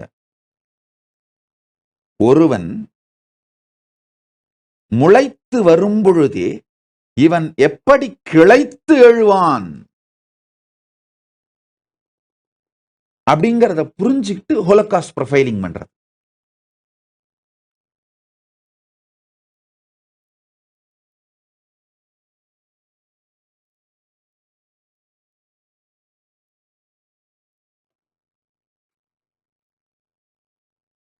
நன்றாக புரிந்து கொள்ளுங்கள். என தாக்கின அழிக்க முயற்சி பண்ண அந்த தீய சக்திகள் கும்பல்ல என் மீது கொஞ்சம் கரிசனம் உடைய ஒரு நபர், காரணம் சொல்ல மாட்டேன், ஒரு நபர் இருந்தார். அவர்கிட்ட நான் கேட்டேன், ஐயா நான் ஒன்னும் அவ்வளவு பெரிய ஆள் இல்லைங்க, சாதாரணமா திருவண்ணாமலை பிச்சை எடுத்து சாப்பிட்டுட்டு ஒரு ஓரமா பிளாட்ஃபார்ம்ல விழுந்து கிடக்கிற ஒரு சாமியார் நானு. என்ன போய் தன்னுடைய ரத பத கஜ சகல சேனைகளையும் திரட்டி ஊடகம் ஒரு பக்கம் சட்ட ரீதியாக, இன்னொரு பக்கம் ஆர்கனைசேஷனை மொத்தமா ஃப்ரீஸ் பண்ணி என்னுடைய ரிசோர்சஸ் மொத்தத்தையும் முடக்கி பேங்க் அக்கௌண்ட்ஸ் எல்லாம் ஃப்ரீஸ் பண்ணி இப்படி மல்டி லெவல் ஒரு 10-15 படைகளை அனுப்பி என் மீது தாக்குதல் நடத்த வேண்டிய அவசியம் என்ன இருக்கு? நான் ஒன்னும் அவ்வளவு பெரிய ஆள் இல்லையங்கய்யா. அவர் சொன்னார், இல்ல சாமி, இப்ப நீங்க அவ்வளவு பெரிய வேலை எதுவும் செஞ்சிடல, ஆனா அவ்வளவு பெரிய வேலை செய்யறதுக்கான கனவுகளை சுமந்து கொண்டு நீங்கள் இருக்கின்றீர்கள். அதை சத்தியமாக்குகின்ற சாத்தியம் உங்களுக்கு இருக்கு. உங்களுடைய சாத்திய கூறு நீங்கள் கண்டு கொண்டிருந்த கனவிற்காக உங்களை அடித்தார்கள். ஒரு பிளாட்ஃபார்ம்ல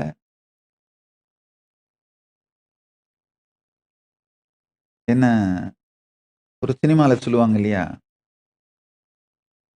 தொன்னையில தின்னுட்டு திண்ணையில தூங்குறவங்க, தொன்னையில வாங்கி தின்னுட்டு திண்ணையில தூங்குறவங்க. ஆக்சுவலா தொன்னையும் திண்ணையுமே கூட எனக்கு லக்ஸுரிங்க. நான் சொல்றேன் இல்லையா, என்ன பொறுத்தவரைக்கும் கை நீட்டினா சோறு, கால் நீட்டினா தூக்கம். தமிழ்ல சொல்லுவோம், லிங்கமே தெய்வம், பொங்கலே பிரசாதம், கை கழுவ குளத்துல போய் தண்ணி இல்லைன்னா கம்பமே தண்ணி. குளத்துல தண்ணி இல்லைன்னா குளத்தங்கர மண்டபத்து கம்பமே தண்ணி, அதுலயே கை தொடச்சுக்கிறது. இது மாதிரி வாழ்ந்தவன் தாங்கய்யா நானு. அது மாதிரி கை நீட்டின இடத்துல சோறு, கால் நீட்டின இடத்துல தூக்கம்னு ஒரு மூலையில தூங்கிட்டு இருந்த சாமியார போய் இவ்வளவு வேகமா அழிக்க முயற்சிக்க வேண்டிய அவசியம் இல்லையேன்னு கேட்டேன். அவர் சொன்னாரு, நீங்க தூங்கினது தப்பு இல்ல சாமி, தூங்கும் பொழுது நீங்க கண்டு கொண்டிருந்த கனவு. இதுதான் அந்த ஹோலோகாஸ்ட் லெவல் ப்ரொஃபைலிங்னு சொல்வாங்க. ஒருவனுடைய சாத்தியக்கூறை தெரிந்து அவன் முளைப்பதற்கு முன்னால் அழித்து விடுவது.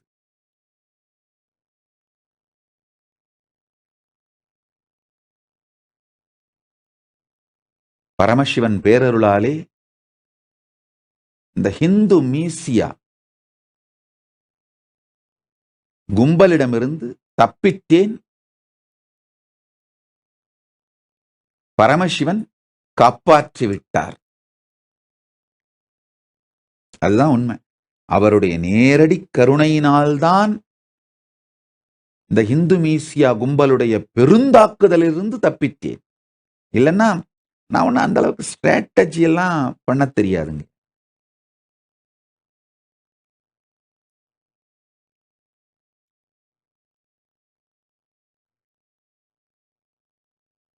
இவர்கள்ட்டிருந்து என்னை காப்பாத்திக்கிறதுக்கு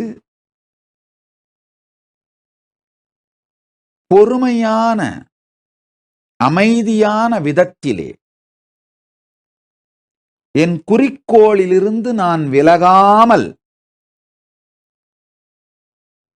இருப்பதற்கு எனக்கு மிகப்பெரிய உதவியா இருந்தது என் குருமார்கள் எனக்கு கொடுத்த பிரசாதமான பழி தாங்கும் மனோசக்தி.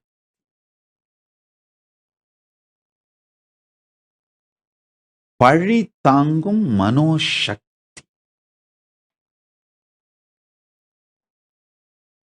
தலைவனா ஆகணும்னு நினைக்கிற எல்லாருமே தெரிஞ்சுக்குங்க.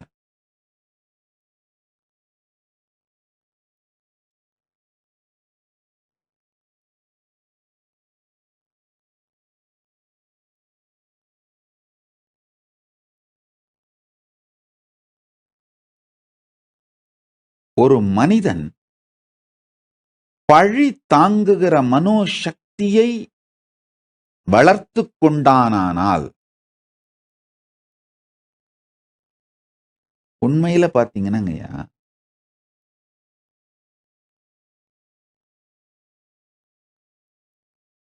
உங்களை புகழறவங்களை உங்களை சுத்தி விடவே விடாதீங்க.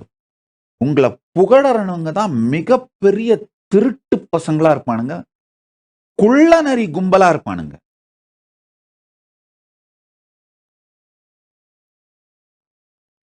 உங்களை புகழறவனுங்களை உங்களை சுத்தி அனுமதிக்காமல் இருந்தீர்களானாலே உங்களுக்குள்ள அந்த பிரெயின் ஃபாக் வராது.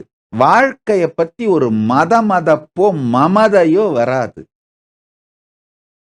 வாழ்க்கைய பத்தி மதமதப்போ மமதையோ வரலன்னாலே வாழ்க்கையில ஜெயிச்சிருவீங்க. எனக்கு என் குருமார்கள் கொடுத்த மிகப்பெரிய வரம் என்னன்னா,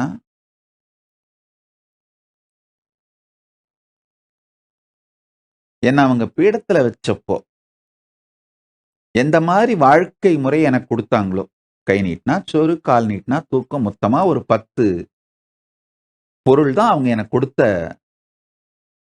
சொத்து. பத்தமட பாய், 6 அரிசி மண்டி சாக்குப்பை, நாச்சியார் கோயில் விளக்கு,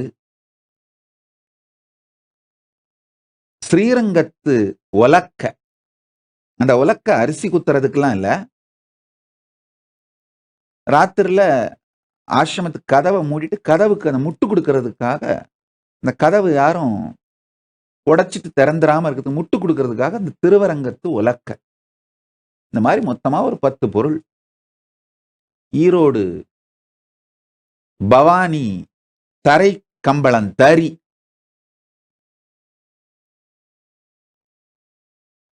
இன்னமும் பாத்தீங்கன்னா அந்த 10 பொருட்களைத்தான் என் தனிப்பட்ட வாழ்க்கையில யூஸ் பண்ணுவேன். ஏன்னா அது எனக்கு ஒரு இனிமையான, என் குருமார்களோடு இருக்கின்ற உணர்வின், உறவின் நினைவு.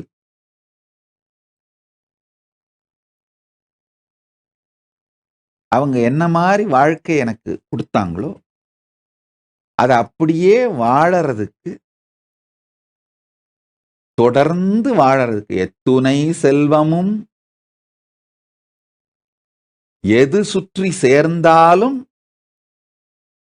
என் தனிப்பட்ட வாழ்க்கையில பசி தாங்கும் உடலோடு, பழிதாங்கும் மனத்தோடு, பக்தி தாங்கும் உயிரோடு வாழுகின்ற சக்தியை கொடுத்துட்டு போயிட்டாங்க.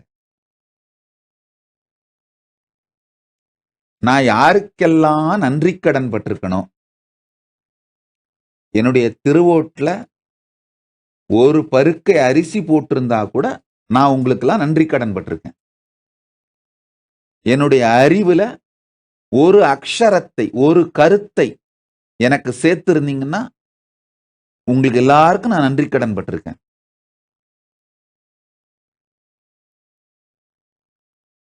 ரீசெண்டா என்னுடைய பினான்ஸ் மினிஸ்டர் கேட்டாரு, சாமி நம்ம பினான்ஸ் மினிஸ்டருக்கு தனியா ஒரு எம்பளம் பண்ணணும், நம்ம ரிசர்வ் பேங்க்குக்கு தனியா ஒரு எம்பளம் பண்ணணும், என்ன சாமி எம்பளம் பண்ணலாம்?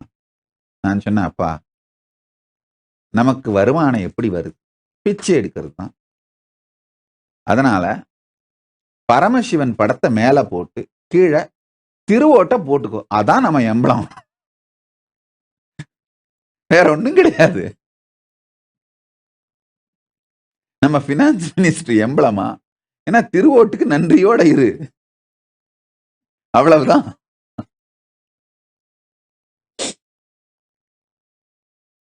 யார் யாரெல்லாம் எனக்கு நேரடியாகவோ மறைமுகமாகவோ உதவி செய்தீர்களோ உங்க எல்லாருக்கும் நான் நன்றி கடன் பட்டிருக்கின்றேன். உங்க எல்லாருக்கும் நான் வைக்கிற வேண்டுகோள், இந்த 3 தான் என் குருமார்கள் எனக்கு கொடுத்த பலம். பசிதாங்கும் உடல் சக்தி, பழிதாங்கும் மனோசக்தி, பக்தி தாங்கும் உயிர் சக்தி. பக்தி தாங்கும் உயிர் சக்தினாங்கய்யா, வாழ்க்கையில என்ன நடந்தாலும் அப்பன் அண்ணாமலையாரும் அன்னை மீனாட்சியும் நம்ம உயிருக்குள்ள மலர்ந்து இருக்காங்க.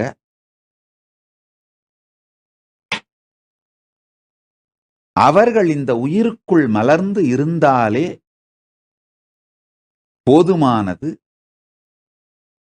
அதனால் இந்த உயிருக்கு உள்ளும் வெளியிலும் எல்லாமே மங்களமாகவும் நன்மையாகவும் தான் நடக்கும். நடக்கும் பொழுது நம்மளுக்கு சில நேரத்துல பிரெயின் ஃபாக் இது மங்களமா இது நன்மையான்ற சந்தேகம், சுய சந்தேகம் வந்தாலும் அதை பத்தி கவலைப்படாம உயிரிலே பக்தியை தாங்கி வாழ்வதுதான் உயிர் சக்தி.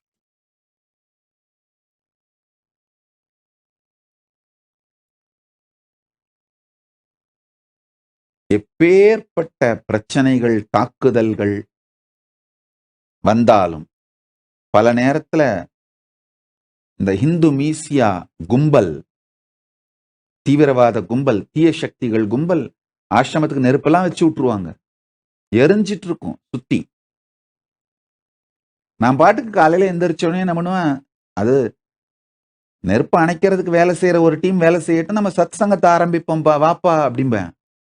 என்ன சாமி இப்படி சொல்றீங்களேன்னு என்னுடைய சன்னியாசிகள் கேட்பாங்க. நான் ஒன்னே ஒண்ணுதான் சொல்லுவேன், அப்பா, சின்ன வயசுல குழந்தைங்க துரு துருன்னு இருந்தா தாயார் என்ன பண்ணுவாங்க, அந்த குழந்தைய தூக்கி டைனிங் டேபிள் மேல உட்கார வச்சிருவாங்க. 2, 3 ஏன்னா அப்படித்தான் பண்ணுவாங்க. டைனிங் டேபிள் மேல உட்கார வச்சுட்டு 2, 3 விக்கிரகங்களை கொடுத்துருவாங்க. நான் பாட்டுக்கு பொட்டாட்டு உட்காந்து என்ன பண்ணுவேன், அந்த விக்கிரகங்களுக்கு துணி சுத்தி அலங்காரம் பண்ணி, அதுக்கு நகை போட்டு அலங்காரம் பண்ணி,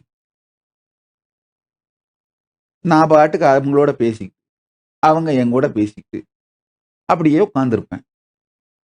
அதுக்கப்புறம் எப்போ அம்மாவுக்கு நேரம் இருக்கோ என்னை அட்டன் பண்றதுக்கு, அப்ப வந்து சேரை கிட்ட எடுத்து போட்டு என்ன இறக்கி அட்டன் பண்ணி சாப்பாடு கொடுக்கறது, பார்த்துக்கிறது, இதெல்லாம் பண்ணுவாங்க. அதே மாதிரி தான் இன்னமும் அம்மா மீனாட்சி இந்த சிம்மாசனத்தை தூக்கி உட்கார வச்சுட்டா. உட்கார வச்சுட்டு அவ கொடுத்த சக்திகள், அண்ணாமலையான் கொடுத்த ஞானம், இது எல்லாத்தையும் நான் பாட்டுக்கு உட்காந்து, எப்படி அம்மா டைனிங் டேபிள் மேல தூக்கி வச்சப்போ நான் பாட்டுக்கு அந்த விக்கிரகங்களுக்கு அலங்காரம் பண்ணிட்டு அதுகளோட பேசிட்டு இருந்தனோ, அதே மாதிரி இப்பவும் அப்பன் கொடுத்த ஞானமும் அம்மை கொடுத்த சக்தியும் உலகத்துக்கு சொல்லிக்கிட்டே இருக்கிறேன். அவ்வளவுதான்.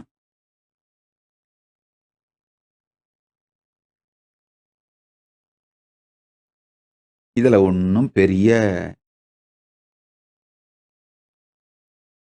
வெளியிலிருந்து வருவது நன்றோ தீதோ, உயிர்மை நான் என்கின்ற இருப்பும் அதன் போக்கும்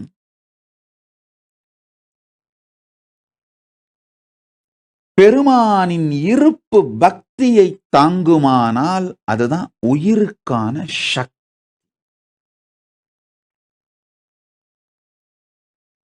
வெளியிலிருந்து எப்பேற்பட்ட சூழ்நிலை வந்தாலும் அமைதியா நிர்விகல்ப சமாதியில உட்கார்ந்து பெருமான் உள்ள இருந்து என்ன தீர்வை கொடுக்கிறாரோ அதை செஞ்சுட்டு போயிட்டே இருப்பேன்.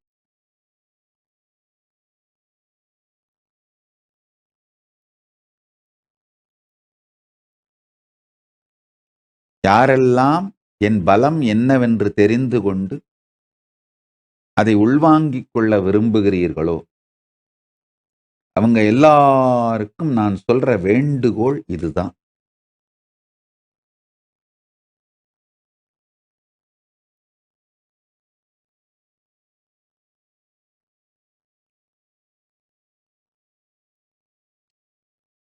பசி தாங்கும் உடல் சக்தி, பழி தாங்கும் மனோ சக்தி, பக்தி தாங்கும் உயிர் சக்தி.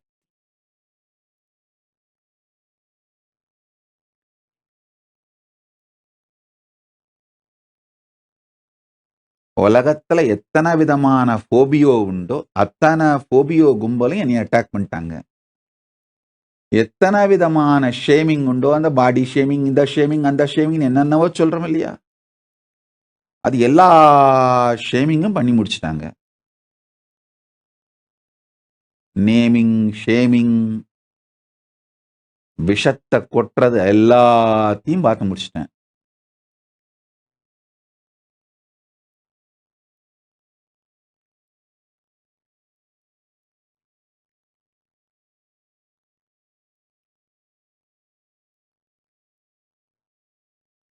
பரமசிவன் பேரருளாலே இது எல்லாத்தையும் பார்த்து முடிச்சு என்னுடைய குறிக்கோள் என்னவோ அதுல பரமசிவன் வெற்றியையும் கொடுத்துட்டாரு. இந்த எல்லா தாக்குதல்ல இருந்தும் பரமசிவன் என்னை காப்பாற்றியது மட்டுமல்லாது, எனக்கு அவர் குறிக்கோளா என்ன சொன்னாரோ, என் குருமார்கள், குரு பரம்பரை எனக்கு என்ன குறிக்கோளா சொல்லிக் கொடுத்தார்களோ, அதுல வெற்றியும் கொடுத்து விட்டார். இப்பவும் ஏதாவது கொஞ்சம் நேரம் கிடைச்சாலும் என்ன பண்ணுவேன், என்னுடைய குருமார்கள் எனக்கு என்னென்ன சொல்லிக் கொடுத்தார்கள், நான் செய்ய வேண்டியது என்னன்னு சொல்லிக் கொடுத்துருக்காங்க. அந்த அந்த காலத்துல இந்த 40 பக்கம் நோட் புக்னு சொல்லுவோம். அதுல எழுதி வச்சிருக்கேன் குறிப்பு மாதிரி. அதை பப்ளிஷ் பண்ண போறோம். கூடிய சீக்கிரம் அதை பப்ளிஷ் பண்றேன். அதுல என் கையெழுத்துலயே இருக்கும். அது சின்ன சின்ன குறிப்புகள் மாதிரி இருக்கும். அவங்க சொன்னதெல்லாம் நோட் பண்ணி வச்சிருப்பேன். இப்போவும் அதெல்லாம் எடுத்து வச்சு பார்த்துட்டு, இதெல்லாம் பண்ணி முடிச்சிட்டோமா, இதெல்லாம் பண்ணி முடிச்சிட்டோமா அப்படின்னு தான் உட்காந்து பார்ப்பேன்.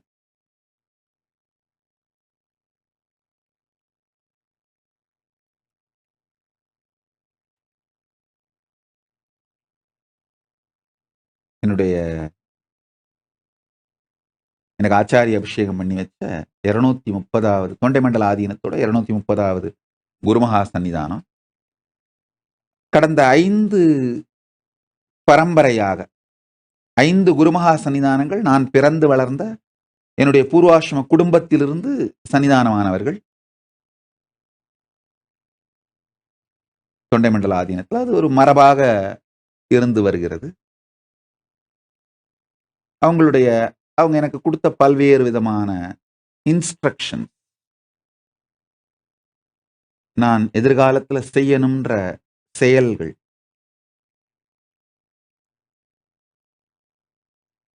இப்பவும் நேரம் கிடைச்சா அதெல்லாம் எடுத்து புரட்டி பார்ப்பேன்.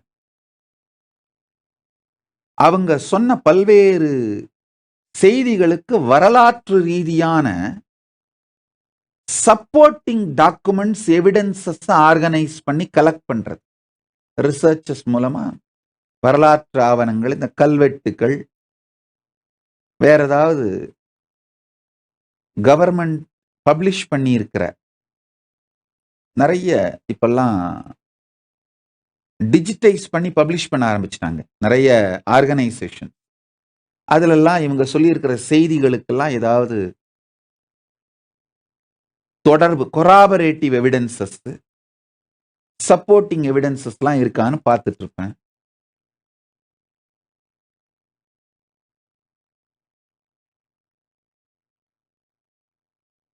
தவறாது, குறிக்கோள் மாறாது, அவரவர்கள் வாழ்விலே அவரவர்களுக்கு எது குறிக்கோளோ அதற்கு கற்போடு இருந்து அதை அடைவதற்கான வழி இந்த 3 சக்திகளும். இந்த பசி தாங்கும் உடல் தவம் கிடையாதுங்க, சக்திங்கய்யா. இந்த சைவ உணவுன்னு சொன்னேன் இல்லையா, தயவு செஞ்சு நான் சைவ உணவுன்னு சொன்னேன், ஐயோ சாமி நம்முடைய டேஸ்டை எல்லாம் அழிக்க பார்க்கிறாரு. இல்லைங்கய்யா, நல்லா புரிஞ்சுக்குங்க. சைவ உணவு ஒரு உரிமைங்கய்யா. ஈன உணவு தொடாமை, ஈன உணர்வும் தொடாமை.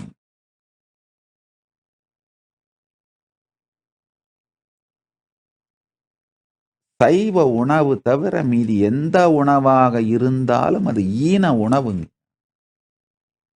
அதை தொடாமல் இருந்தீர்களானால்,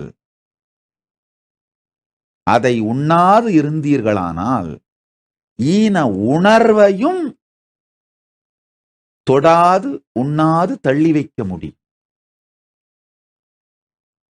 ஒருவேளை உணவு, சைவ உணவு, இந்த பழக்கத்துக்கு உங்களை எடுத்துட்டு வந்தீங்கன்னா, 1 வருஷம் கஷ்டப்பட்டு எடுத்துட்டு வந்தா கூட தப்பு இல்லை. எடுத்துட்டு வந்துட்டீங்கன்னா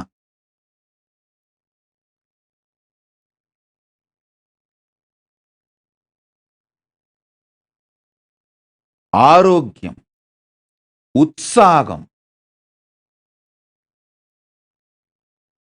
பிரெயின் ஃபாக் இல்லாம தொடர்ந்து செயல்படுதல். மூளை டயர்டானாலே உடம்பு டயர்ட் ஆயிடுங்க. அந்த பிரச்சனையே இல்லாம மன உளைச்சல்னா என்னன்னே தெரியாம உங்களால வாழ முடியும்.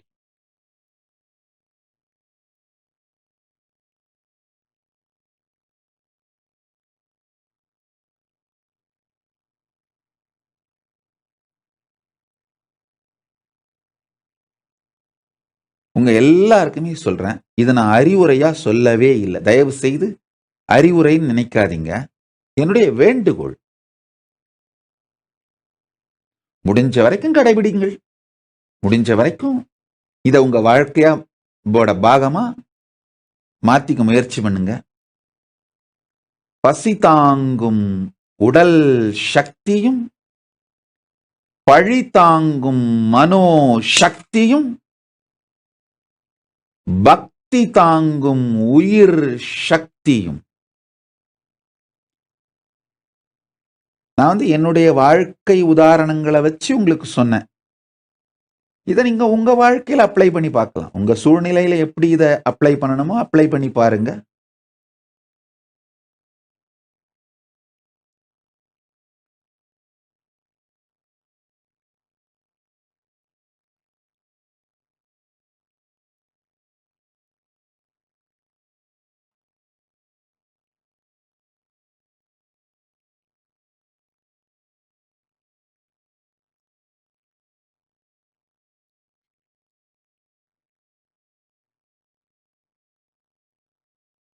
பல்வேறு விதமான சூழ்ச்சிகள், கொடுமைகள்,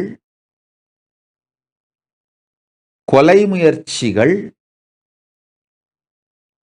எல்லாத்திலிருந்தும் தப்பிச்சு வெளியில வந்திருக்கேன்.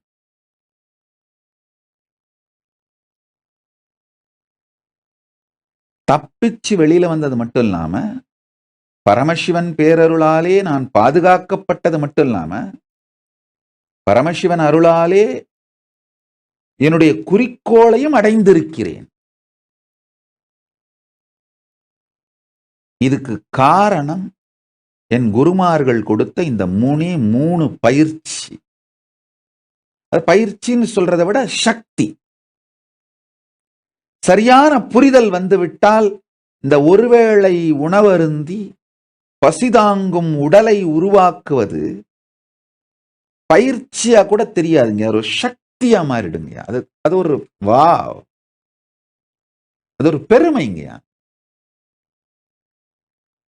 ஈன உணவு தொடாமை, ஈன உணர்வும் தொடாமை.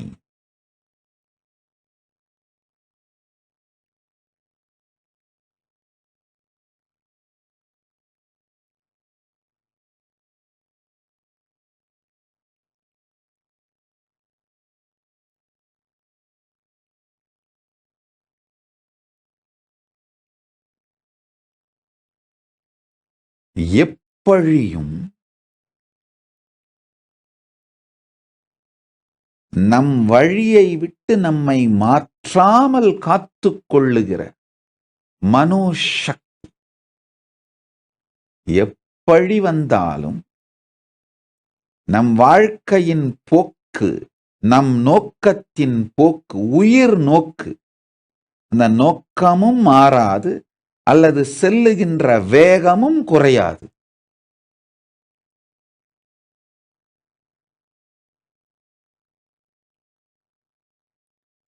இந்த தெளிவுங்க, பழிதாங்கும் சக்தி வந்துவிட்டால் வந்துவிடும்.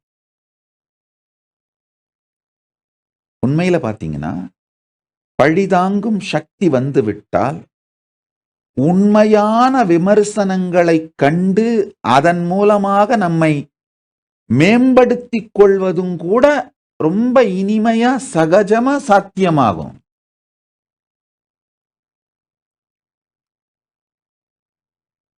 அதாவது எது பழி, எது நிஜமான ஒரு நல்ல நம்மீது அன்பு கொண்ட நேர்மையான அன்பு கொண்டவருடைய விமர்சனம்னு தெளிவா புரிய ஆரம்பிச்சிடும்.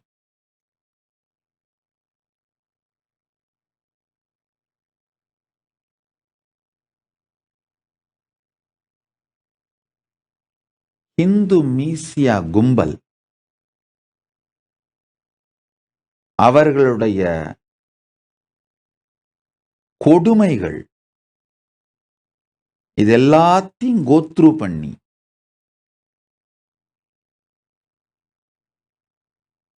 அதுல எல்லாத்திலிருந்தும் பரமசிவன் அருளாலே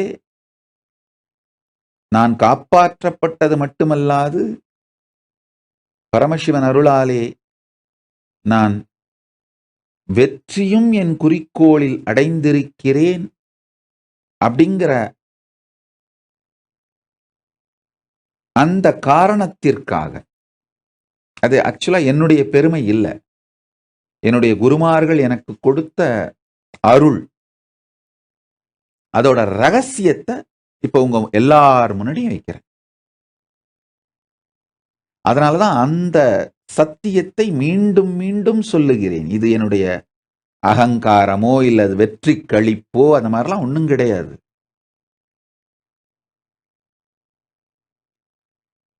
என் குருமார்கள் எனக்கு கொடுத்த அனுபூதி, அதை உங்கள் முன் திறந்து வைக்கிறேன்.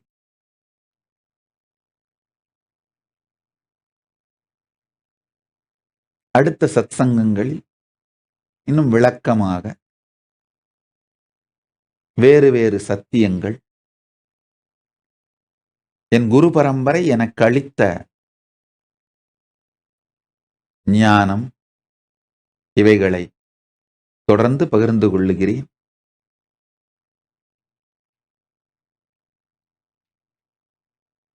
இப்போதைக்கு